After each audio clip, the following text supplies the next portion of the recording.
supaya total 8. Ini juga harus kurang PB 2 pasang supaya total 8.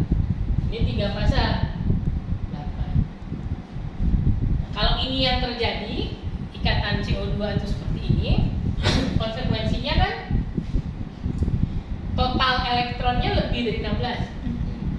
Jadi ini 6, 12, 16, 20. Nah, setiap pengurangan 2 elektron valensi itu kita tambahkan 1 ikatan rangkap. Jadi C tadi misalnya kita kan kelebihannya 4 ya. Nah, jadi kita tambahkan 2 ikatan rangkap. Kita tambahkan jadi rangkap 2. Karena kalau cuma 1 yang ditambahkan nanti jadi 18 elektron. Kalau 2 tambahkan, lalu kita lengkapi lagi oktetnya supaya 8, berarti ini kurang 2 pasang. Ini sudah oktet, sudah 4 di kiri, 4 di kanan. Nah, ini kita buat begini. Nah, ini totalnya kalau dihitung akan sama dengan 16 elektron. Nah, inilah yang menyebabkan kenapa seringkali dihafal CO2 itu punya rangkap 2 kiri kanan. Yang kemudian Vespernya kita sebut AX2 gitu ya. Nah, tapi biasanya kan dihafal. Nah, ini adalah sistematika proses untuk mendapatkan struktur tersebut. Nah, dengan menggunakan pendekatan sistematis, kita juga akan memudahkan kalau misalnya mau buat CO. Ya, kalau CO kan itu nggak ada atom pusat, C dan O aja. Nah, dan karena cuma C dan O kan variasinya sebetulnya ya kita buat tunggal. Kita buat ikatan tunggal. Kalau tunggal dibuat oktet kan begini. Maka apa yang terjadi? C tadi harusnya 6 elektron valensi, oksigen harusnya 4 ya. Balik dulu. 6 elektron valensi, maka totalnya kan 10 elektron. Nah, kalau CO-nya dibuat tunggal seperti ini, itu jadikan oktet, maka ini ada 14 elektron. Kelebihan elektron. Nah, supaya kurang jadi kembali ke 10, berarti kan harus ada tambahan 2 rangkap. Padahal dia hanya ada 1 kemungkinan ikatan kan, C dan O. Maka yang terjadi adalah dia membentuk rangkap 3. Terus saya gambar di bawah rangkap 3. Konsekuensinya kalau dia rangkap 3, maka di sini kurang sepasang, sini kurang sepasang. Makanya CO itu rangkap 3. Tapi di sini ada satu konsep tambahan namanya muatan formal. Muatan formal ini adalah muatan yang formal. Kita bisa hitung ada muatannya, tapi nggak nyata bermuatan real, hanya formalnya saja ada muatan di situ. Jadi kalau misalnya CO seperti ini, ada rumus ya muatan formal itu kan, yaitu jumlah elektron valensi dikurangi setengah kali jumlah elektron ikatan dikurangi jumlah elektron bebas.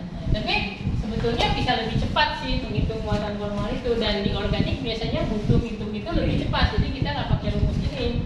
Jadi kita melihatnya karbon itu kan punya 4 elektron valensi ya. Di sini elektron yang punya karbon sendiri berapa nih? 1, 2. Ini kan pasangan bersama.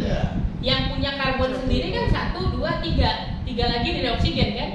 Nah, jadi total karbon sendiri kan punya 5 elektron. 2 bebas, 3 dipakai berikatan dengan oksigen gitu ya. Nah, padahal tadi elektron valensinya kan cuma 4. Tapi total dia punya 5. Berarti kan kelebihan 1 elektron. Maka muatan formalnya minus 1. Oksigen 6 elektron valensi. Ada 2 elektron sama 3 di sini. 5 kan? Muatan formalnya positif 1.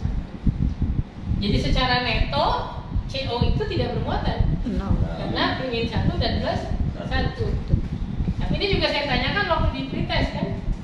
Jadi CO itu begini, maka pertanyaannya arah momen dipolnya dari mana ke mana? Kalau momen dipol itu kan arahnya dari positif menuju ke negatif. Nah itu yang namanya momen dipol induksi. Induksi itu dari yang momen induksinya seperti itu, jadi arahnya demikian. Tapi apakah selalu dari positif ke negatif kalau arah momen dipol itu? Untuk penggambaran momen dipol ya dari plus dari ya, makanya sih ada lambang seperti plus dikasih panah. Jadi dari plus menuju ke min. Ya, konsensusnya begitu. Nah,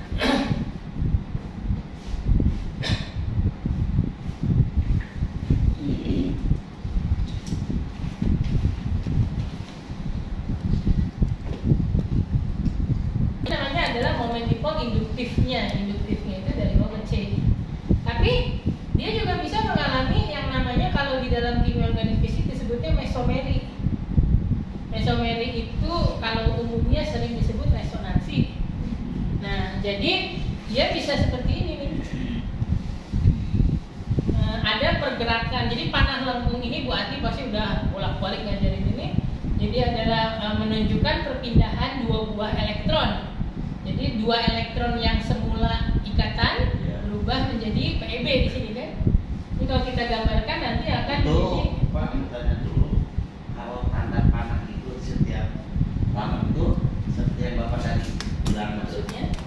dua rangkap menjadi gitu. Ada macam-macam Pak. Ada yang begini. Nah, artinya dari ikatan rangkap ini pindah jadi tunggal, tunggalnya berubah jadi rangkap. Ada yang seperti ini. Rangkap menjadi tunggal. Iya, rangkap menjadi ini tunggal. kan akan jadi tunggal. Iya. Karena ikatan elektron pi-nya berpindah ke sini. Jadi tunggal gitu ya. Nah, ada juga yang modelnya adalah dia punya PeB banyak. Iya. Ini begini. Nah, dia menyumbangkan PeB-nya bikin rangkap. Atau yang seperti ini, dari rangkap membentuk PeB. Apakah itu kan tiga, apa kedua dulu atau langsung ke satu? Setiap perpindahan penelengkung itu berarti dua elektron, berarti bertahap, tidak sekaligus. Kan kalau rangkap langsung ke tiga ke tunggal langsung berarti dua kali penelengkung.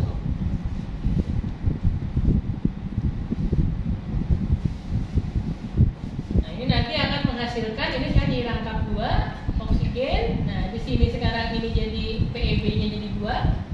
Di sini ada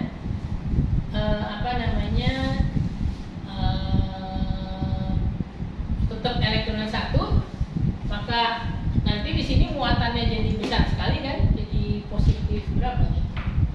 Yang ini kan jadi tidak oktet ya, karena ada perpindahan ke situ ya. Nah, pindahan ke situ. Jadi sebetulnya resonansi ini tidak terlalu tidak terlalu stabil karena ada muatan terpisah jadinya ya. Nah, makanya struktur CO yang benar adalah ini, tetapi masih memungkinkan sebenarnya rangkap 3 ini membentuk PeB ke sini. Cuma konsekuensinya C ini jadi bermuatan positif 2, jadi bukan CO lagi. Nah, ketika dia berpindah seperti itu, makanya arah mesomerinya dari C ke O, tapi arah induksinya dari O ke C. Jadi induksi itu tarik-menarik elektron tanpa melibatkan perpindahan elektronnya. Biasanya itu hubungan dengan elektronegativitas, hubungan negatif ke positif. Gitu. Tapi kalau mesomerik itu memang ada resonan, ada perpindahan elektron bergerak.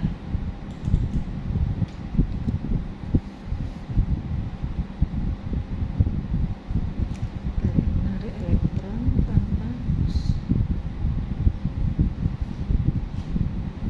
tanpa elektronnya ikut berpindah.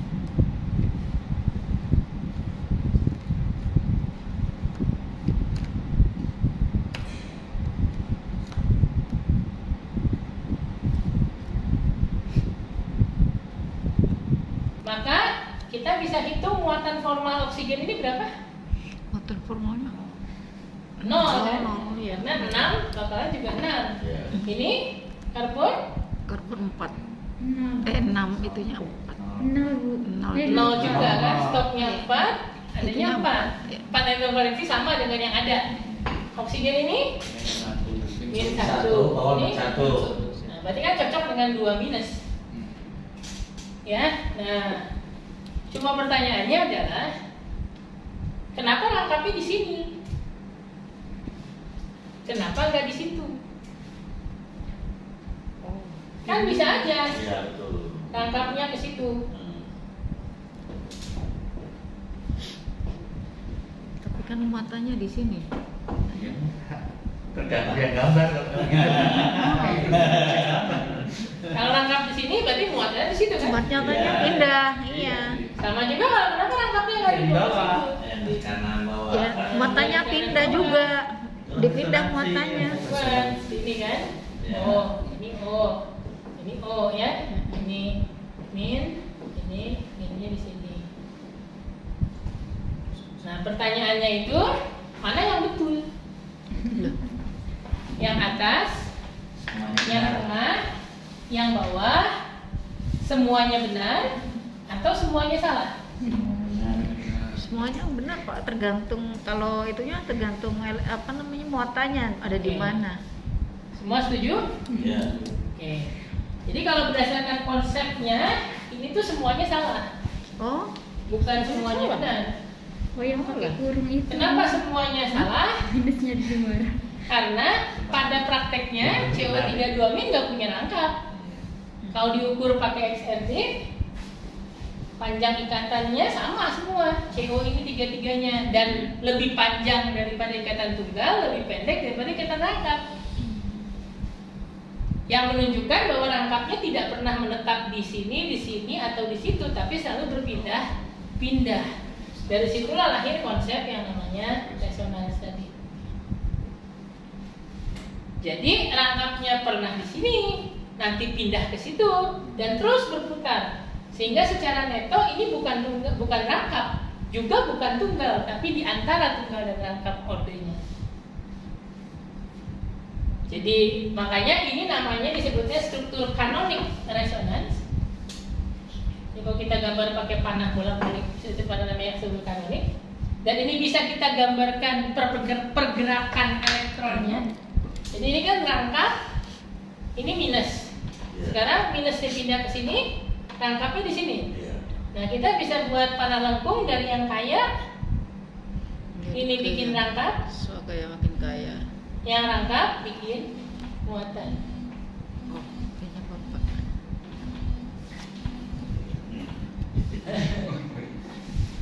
Coba kalau yang dari sini ke sini gimana panah lengkungnya? Dari yang kedua ke yang ketiga, mulai dari O yang mana? Dari yang minus ke yang angka. Dari sini ya, Minus sekarang betul Pak? Nah dia bikin ke situ, ini gerak ke sini ya. Oh, kok Jadilah itu. begitu ya? Begitu ya? Dan karena resonans itu bukan dari ujung kiri ke ujung kanan, tapi dia berulang-ulang kiri, tengah, kanan, kiri, tengah, kanan. Jadi dari sini sudah gambar lagi ke atas. Nah, untuk menggambarkan ke atas, rangkapnya kan di sini. Iya. Berarti mulai dari sini kan? Iya, betul. Nah, terus itu ini bergerak. Dan biasanya resonans dikasih batas kurung siku di awal dan di akhir. Jadi ini adalah menggambar struktur resonans dari CO3 Bener. 2. Terus kedua-nya. Kirain nggak ada. Itu namanya struktur kanonik. Kirain nggak ada itu. Tapi beda dengan struktur namanya hibrida, digabung kan. Jadi tadi saya bilang kan strukturnya salah. Salah Struktur semua. yang benar seperti apa? Struktur yang benar itu tidak bisa digambar, tapi hanya bisa dihayalkan. Namanya struktur hibrida resonan, struktur hibrid resonan. Jadi tiga itu digabung. Jadi C, semua tunggalnya pasti, karena semua pasti ada tunggalnya. Tapi dia kadang rangkap, kadang tidak. Kadang rangkap, kadang tidak. Kadang rangkap, kadang tidak dengan oksigen. Jadi sebenarnya hibridnya begini. Faktanya kan mana ada ikatan putus-putus. Makanya hanya struktur khayalan saja untuk menggambarkan seperti apa resonansi terjadi. Dan nanti di sini kita sebutnya bukan negatif, kita part dipol negatif saja. Ini muatannya berapa? Misalnya yang ini 0, min 1, min 1. Rata-ratanya berarti minus 2/3 kan? Iya. Ya. Nah, jadi ini muatannya minus 2/3.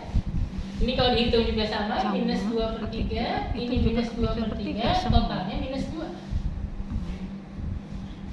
Rangkapnya juga begitu. Rangkap berarti ordernya kan 2. Tunggal berarti 1. Tunggal 1, 4. 4 dibagi 3. Jadi ordernya ini 4/3. 4/3. 4/3. Jadi bukan tunggal, bukan rangkap, tapi ordernya 1/3. 1/3.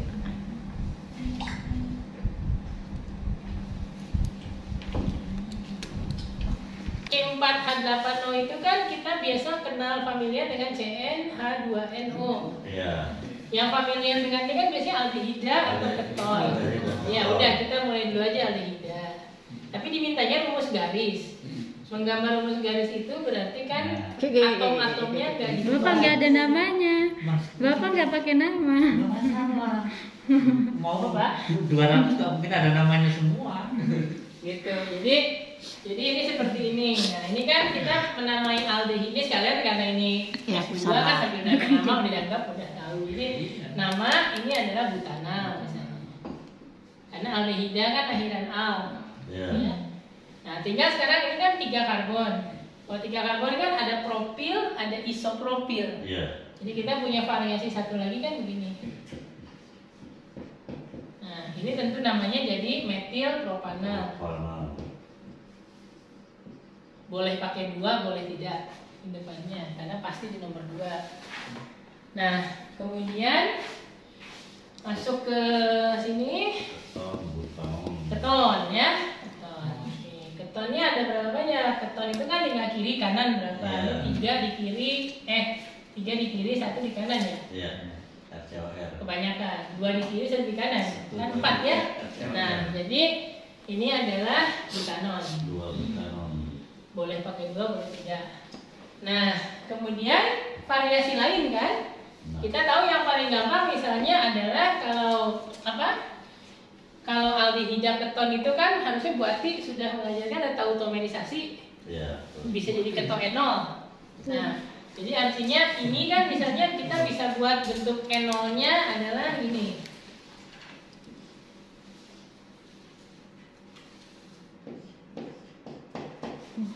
Kan jadi ketok, larinya ketok, jadi enol kan? Nah, ini kan berarti ada alkena, ada alkohol, gabungan 2 gugus fungsi. Nah, alkena alkohol begini, namanya apa? Misalnya namanya adalah 1 buten 1 ol. Dan alkena di 1, alkohol juga di 1. 1 buten 1 ol. Dari metil propanal, bentuk enolnya gimana? Ini. Berarti ini adalah 2 metil 1 propanol. Di sini bisa enolnya ke kiri, bisa ke kanan. Kalau ke kiri jadinya begitu, yang ke kiri, kalau ke kanan jadinya begini. Nah, ini adalah 2 buten 2 ol. Ini adalah 1 buten 2 ol. Terus jangan lupa ada yang namanya isomer posisi. Artinya ini rangkap bisa pindah ke situ. Jadi ada 2 buten 1 ol atau 3 buten 1 ol.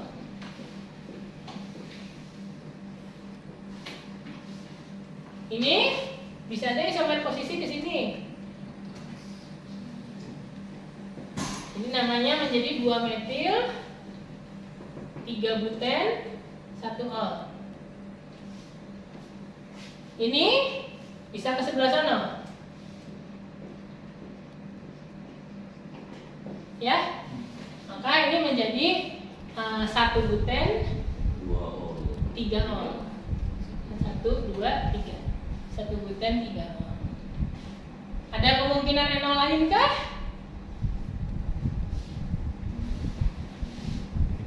Ada kemungkinan enol yang lain? Nah, ini belum dibuat rumit ya. Jadi kalau mau lebih rumit, bukan, belum ke situ. Ini bisa cis, bisa trans. Ini saya gambarnya trans. bisa sis.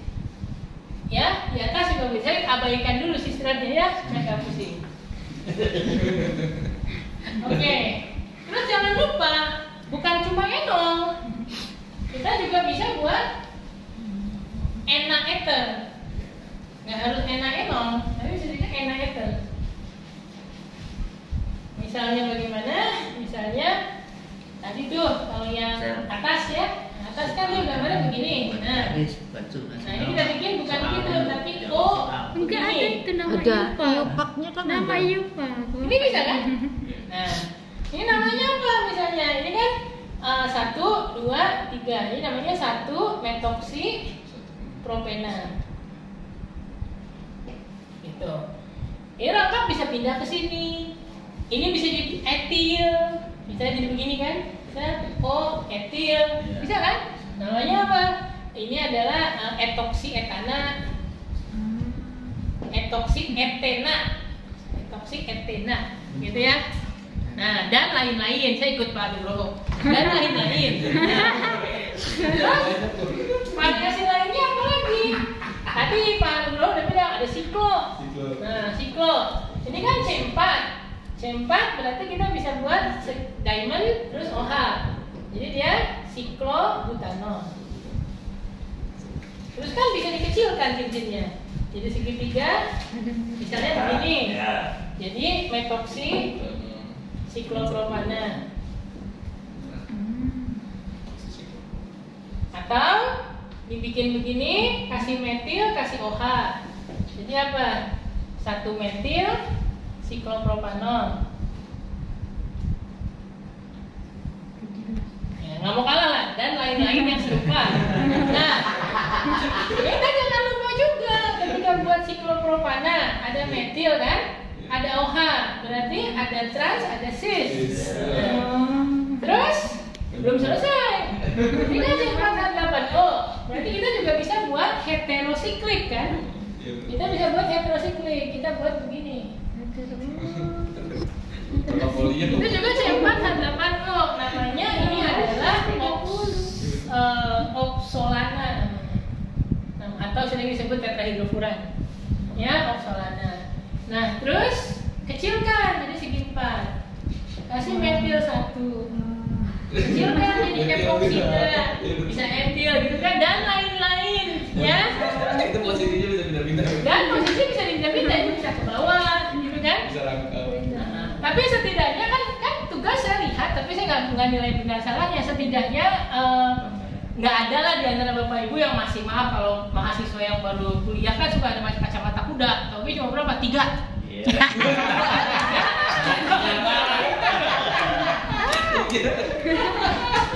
Kalau ini bukannya baru kalian belum belajar, saking udah lamanya kan, udah fast track.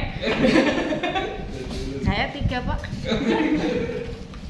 Jadi itu kurang lebihnya cuma ingin mengingatkan aja bahwa jangan lupa, nanti jangan, untuk pembantunya ada yang namanya, mungkin Bu Ati udah jelaskan belum, saya nggak tahu, ada yang namanya IDH atau IHD, Index of Hydrogen Deficiency.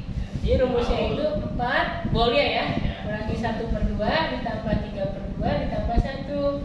Jadi valensi 4-nya kan C, itu ada berapa? Ada 4. Valensi 1-nya kan hidrogen 8. 8 itu berarti 8/2. Nggak ada yang valensi 3, nggak ada N, 0. Ditambah 1, berarti IHD-nya 1. Berarti dia punya indeks defisiensi hidrogen. Itu kalau guru saya di IPB nyebutnya itu, kalau dosen saya di ITB nyebutnya DBE, double bond ekivalen. Jadi ada 1, artinya dia punya 1 ketidakjenuhan. Ketidakjenuhan itu bisa punya rangkap 1 buah atau punya cincin 1 buah. Triknya itu aja. Susah kan? Bahwa ini kan hanya mengulang. Takutnya kemarin mau ngisi banyak itu, takut dikira kita sudah paham Pak. Iya benar.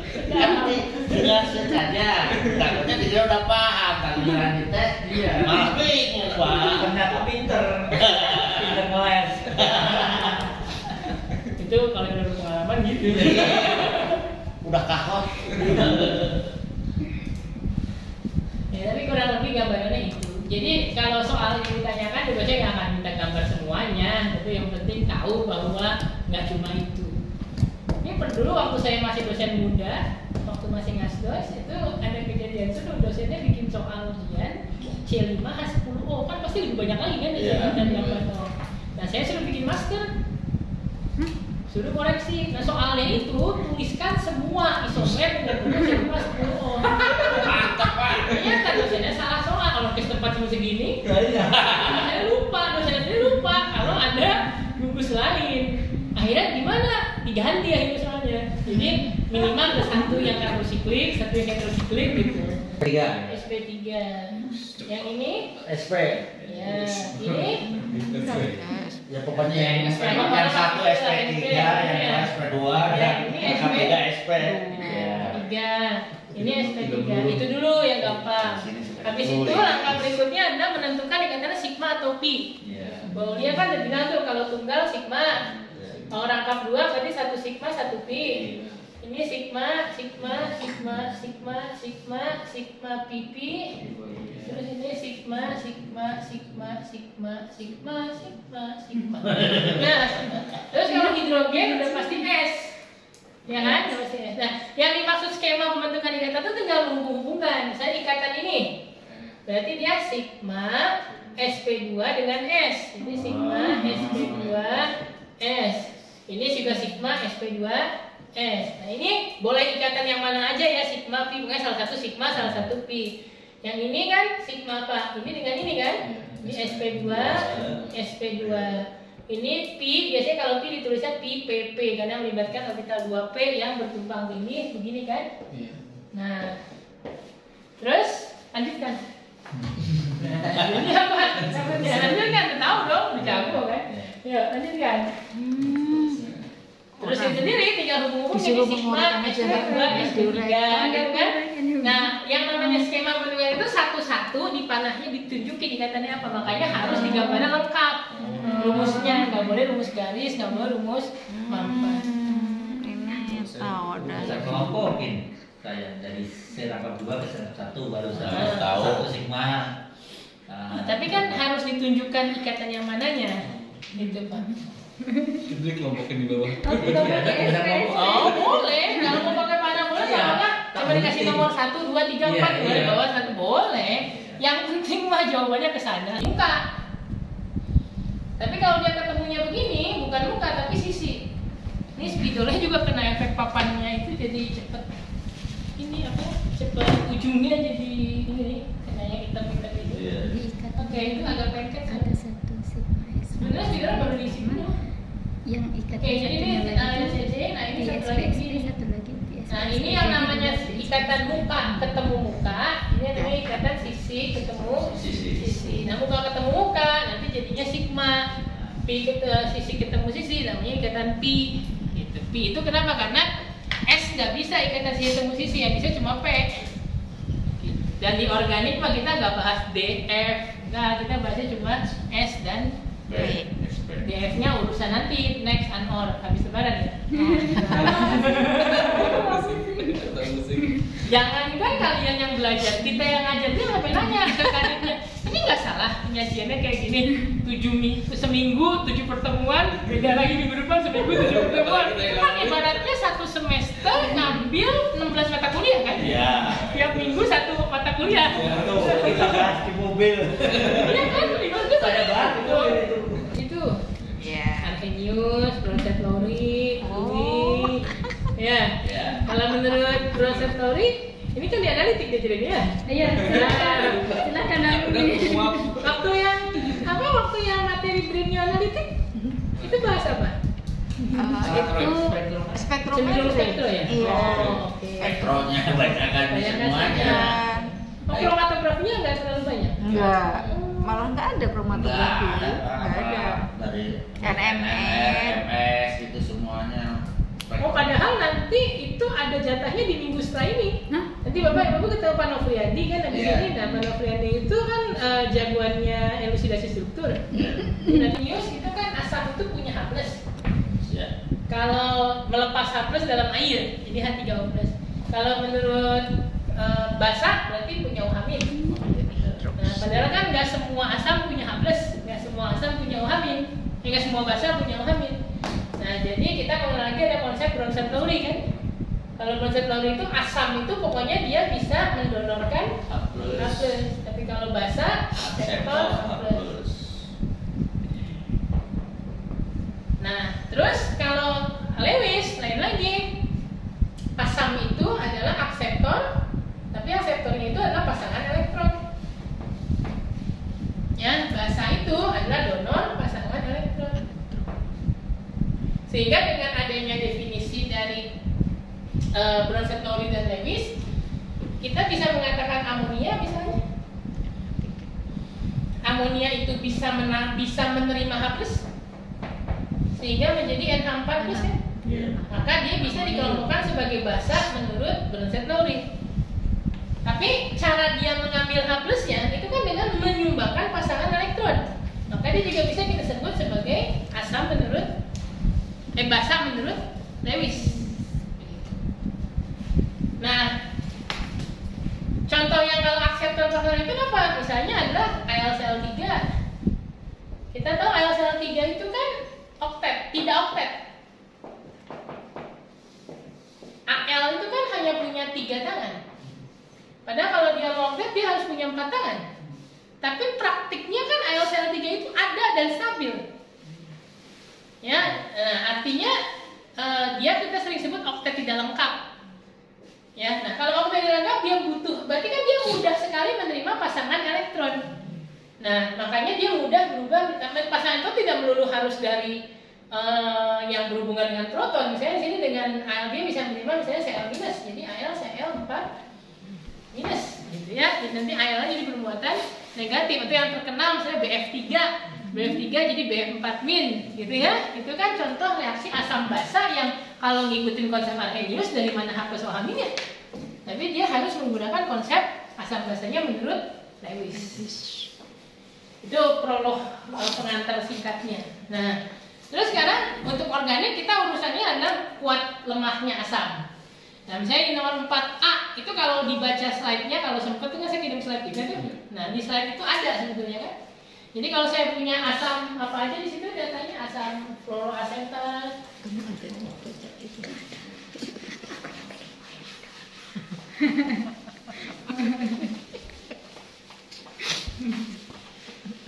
Berarti kan F, CH2, COH. Terus ada, tolong dibacakan Bapak Ibu. Beta kloropropionat ya. Asam beta kloropropionat, Oke. asam dikloroasetat, Oke. asam bromoasetat, Ya. asam kloroasetat, Kloroasetat. asam trikloroasetat. Trikloroasetat. Ya, jadi di sini tuh sebetulnya semua mengakar dari asam asetat kecuali satu ini asam propanoat. Ya, dan kalau menamai alfa beta itu kan alfa itu kalau bersebelahan langsung dengan karbon karbonil, kalau beta itu kalau selang satu, kalau selangnya dua namanya gamma, delta, epsilon, sampai yang terkenal kalau di asam lemak itu kan ada omega. Oke, ada tuh omega 3, omega 6, omega 9 gitu ya. Nah, baik, nah sekarang ini kalau dilihat perbedaannya itu ada pada jenis, jumlah, dan jarak dari atom halogen yang terikat. Nah, kalau semakin dekat terikat akan semakin kuat daripada yang jauh. Logikanya sederhana begini. Kalau ada gugus penarik elektron, kita tahu FCl-BRI itu kan halogen yang elektron negatif, jadi dia mudah menarik elektron. Maka kalau dia menarik elektron, misalnya F, CH2, terus COOH gitu ya. Maka ceritanya kurang lebih begini, dia tarik, tarikan itu terambatkan ke sini, terambatkan, nah sehingga akhirnya hidrogen ini tuh jadi bermuatan lebih positif gara-gara tarikan dari F. Lebih positif berarti keasaman meningkat. Gitu. Tapi kalau mau pakai cara singkatnya, keasaman ditingkatkan oleh adanya gugus penarik elektron atau gugus elektronegatif dalam kasus ini. Nah, sehingga kalau yang sejenis seperti ini F CH2COH, ada Cl CH2COH, ini kan sama nih. Fluoro, kloro cuma ganti bromo ya. Nih, fluoro, kloro, bromo, tapi semuanya satu kan dan jaraknya dekat. Ya. Maka kita bisa katakan bahwa yang F lebih asam daripada yang Cl lebih asam daripada yang Br sesuai dengan elektronegativitasnya. Jadi kalau ini saya kasih nomor 1, 2, 3, 4, 5, 6. Nah, jadi urutan yang udah pasti itu 1 lebih asam dari 5 lebih asam dari 4. Nah, cuma masalahnya sekarang kita punya juga ada yang lainnya, ini ada Cl2CH, Cl3CH, lebih banyak kan kloronya. Nah, karena lebih banyak kloronya, itu dia lebih asam daripada yang kloronya cuma 1. Tapi pertanyaannya, apakah lebih asam dibandingkan F yang cuma 1? Nah, ternyata kalau ada 2 itu lebih asam daripada kalau meskipun F tapi dia cuma 1. Jadi yang 2 itu tetap lebih asam daripada yang 1. Jadi ini kalau diurut 1 ini masih kalah dari 3 ya. Oke? Nah, 3 itu masih kalah dari 6. Oh iya. Pak, itu kan kalau F sama Cl kan cuma beda 1 tingkat kalau F sama Br, tapi Br-nya 2 gitu. Di bromo. BR sama 2. Nah, itu saya nggak jadikan soal. Oh enggak ya. Karena abu-abu. Oke? Abu-abu itu harus tidak punya data PKA. Nggak fair dijadikan soal karena ambigu. 63154. Tanya anak muda. Oke, baik. Nah, terus satu lagi ada yang aneh di Cl jauh. Iya. Nah, jauh itu berarti udah pasti keasaman lebih berkurang. Kenapa? Karena tarikannya lebih jauh kan, jaraknya lebih kurang terasa. Jadi dia yang paling tidak asam. Jadi nomor 2.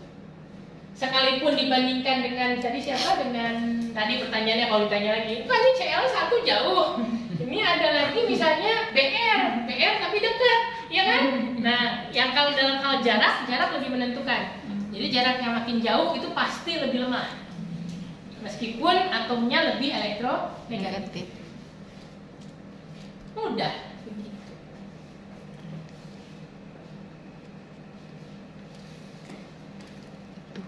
Itu. Dan karena dia positif, maka kalau dia terikat ke cincin aromatik, maka dia bersifat sebagai penarik elektron.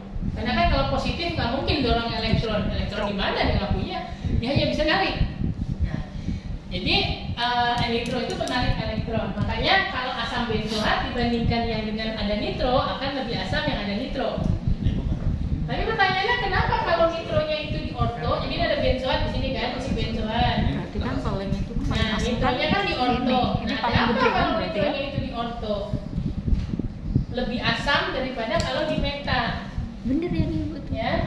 Nah, itu terjadi karena Oh yang nomor 4 salah. dia tuh bisa beresonans lebih efektif kalau di orto. Jadi gini, F-nya lebih ini kan dia gede bisa gitu. bergerak begini ya.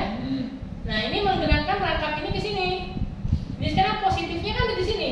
Nanti kalau ditinggal, dia bisa bergerak ke orto. Nah, akibatnya apa? Itu harusnya yang Tarikan elektron ke sini akan lebih kuat karena positifnya bisa berpindah ke dekat langsung dengan gugus asamnya. Gugus asamnya kan si asam benzoatnya. berarti salah. Kalau seandainya dia di meta, nih, sorry saya gambar di meta. Ini NO2 ya, terus ini COH-nya di sini. Maka kamu akan lihat bahwa kalau dia bergerak resonans tadi rangkap 2O-, maka dia gerak ke sini. Nah ini nyambungnya malah ke sono gitu, ke sono dan ke sini kan. Positifnya nanti akan di sini, tidak berdekatan langsung dengan COH, sehingga tarikan elektronnya atau tidak sebaik kalau ada langsung berdekatan dengan COH. Itu yang nyambung kenapa posisi orto, posisi para kalau ada gugus nitro lebih asam daripada kalau posisi meta. Makanya juga hati-hati, tadi saya contohkan 24 di nitro, kebetulan dua-duanya orto dan para. Kalau saya kasih soalnya bukan 24 tapi 35, itu udah kasus.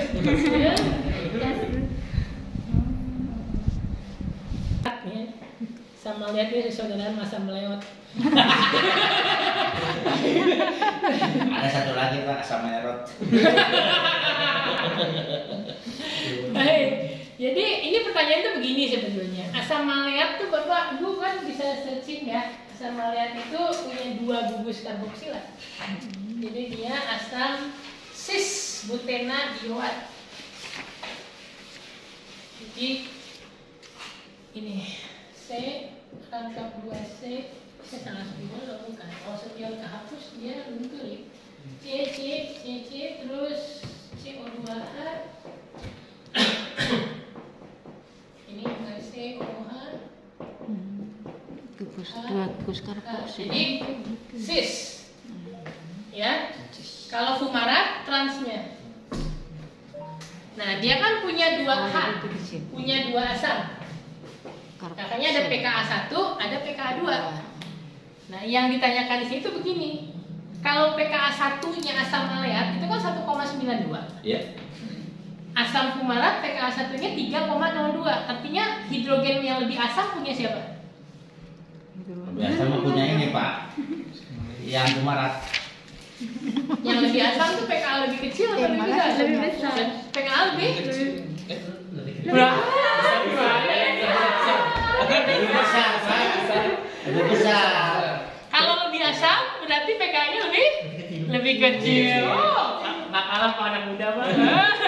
Nah, dia PKA lebih kecil, dia lebih asam. Jadi asam maleat itu proton satunya lebih asam daripada fumarat. Tapi begitu proton kedua terbalik. Iya. Lebih asam yang fumarat daripada yang maleat. Untuk yang PKA2. Iya. Itu kenapa tuh? Kenapa tuh? Ya. Kenapa yang Kenapa? kenapa seperti itu? Melewat. Melewat. Ya, jadi alasannya sih ini cuma sebenarnya gini, ini cuma ingin mencontohkan faktor lain yang bisa meningkatkan mempengaruhi asam basa, nggak cuma faktor tarik menarik elektron tadi. Nah, tapi misalnya kayak gini, ini tuh kalau dia maleat, ya, kenapa PKA1 maleat itu lebih kecil? Itu karena kalau dia melepaskan proton pertamanya kan jadi omin nih, ya. Nah itu bisa memicu pembentukan hidrogen bonding yang dengan si CO kan, ini kan CC, terus C, terus di sini ominnya ke sini. Angkat 2O. Nah, jadi ketika dia menjadi O-, maka dia akan menjadi segi 7 ya. 1, 2, 3, 4, 5, 6, 7. Masih memungkinkan untuk membentuk segi yang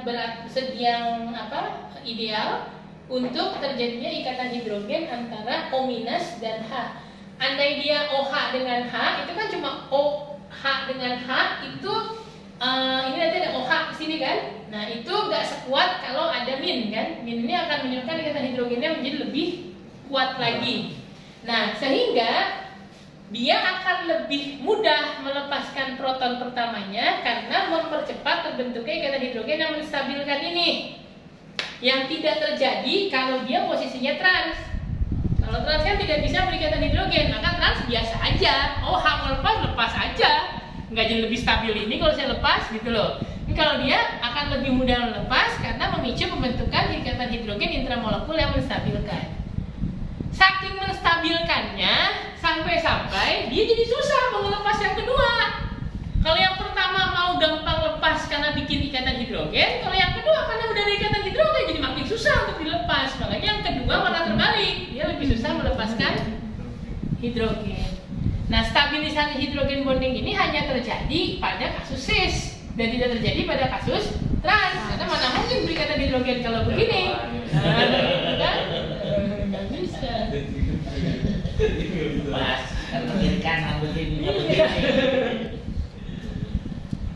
Semuanya salah kecuali B. Ini kan soal pretest.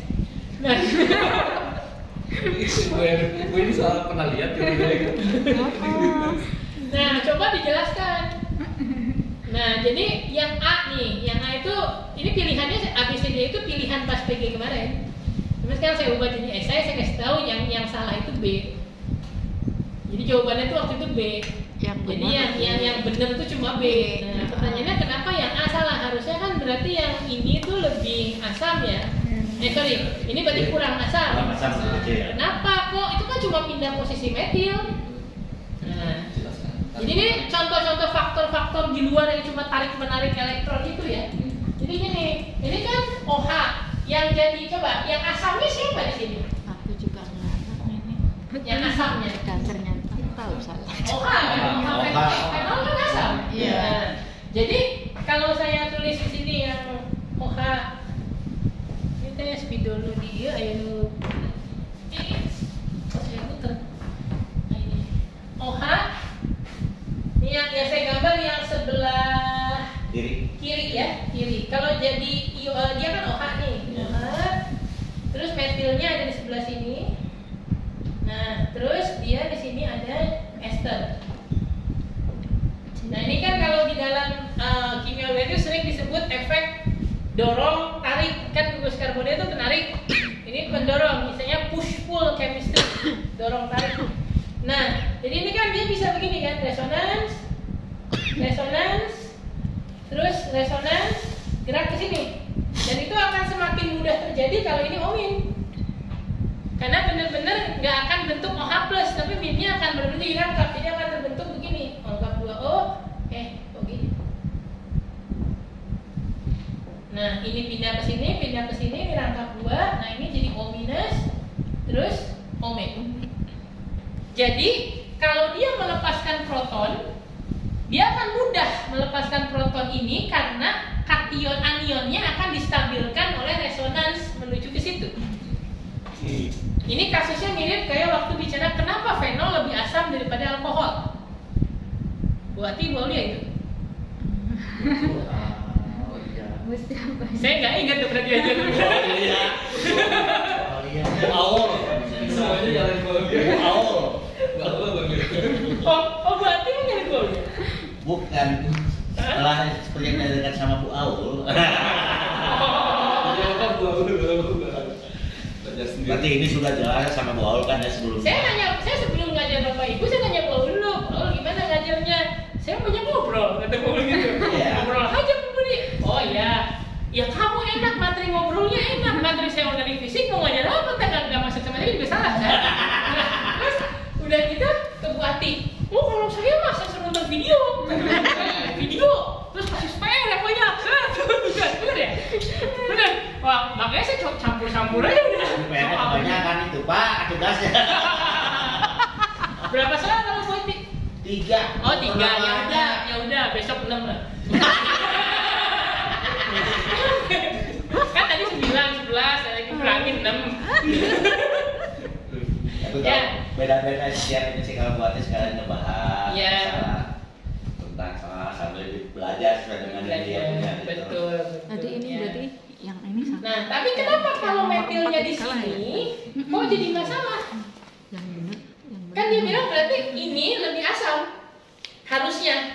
Itu kan salah. Benar Ya, ini. Berarti harusnya ini lebih asam. Ini alasannya juga salah. Alasannya tuh sih sebetulnya jadi lebih ke faktornya bukan elektronik tapi faktor sterik. Jadi kalau metilnya itu ada di dekat sini, perhatikan bahwa kalau orbital itu ingin bertumpang tindih melakukan resonans, dia tuh harus, ini saya ilustrasikan ya, kalau ini rangkap 2, tunggal, rangkap 2. Dan rangkap 2 itu kan punya orbital P yang begini kan? Nah ini juga punya orbital P di sini. Nah, orbital P itu kalau mau bertumpang tindih, dia harus begini bentuk bikin P. Nggak bisa begini. Namanya terlalu simetri ya. Apalagi yang begini sama sekali nggak ada tumpang tindih. Ini harus diajarkan juga ya oleh sebelumnya kan. Nah, ini P. Nah, jadi semua sistem ini nih dari mulai negatif sampai ke CO ini harus di satu bidang datar. Kalau ini resonans ini berjalan secara efektif. Nangkep sampai situ? Adanya metil di posisi ini menghalangi gugus COM ini untuk bisa planar. Karena di sini ada 2 gugus metil yang halangin. Jadi dia seperti agak distorsi begini. Jadi delokalisasi elektronnya kurang mengalir ke situ. Makanya ini menghalangi terjadinya resonans yang efektif seperti seperti ini, maka dia kurang asam kalau metilnya di situ. Begitu penjelasannya Bapak Ibu. Delokalisasinya. Delokalisasinya sebenarnya dua-duanya bisa terjadi. Tapi untuk terjadi kan semua harus pelanan. Nah ini si COM-nya harusnya begini, karena ada metil di dekat dia sini, jadi dia tuh kayak kedesak, tempatnya nggak muat. Jadi agak miring begini, karena miring delokalisasinya nggak efektif jadinya, jadi kurang asam.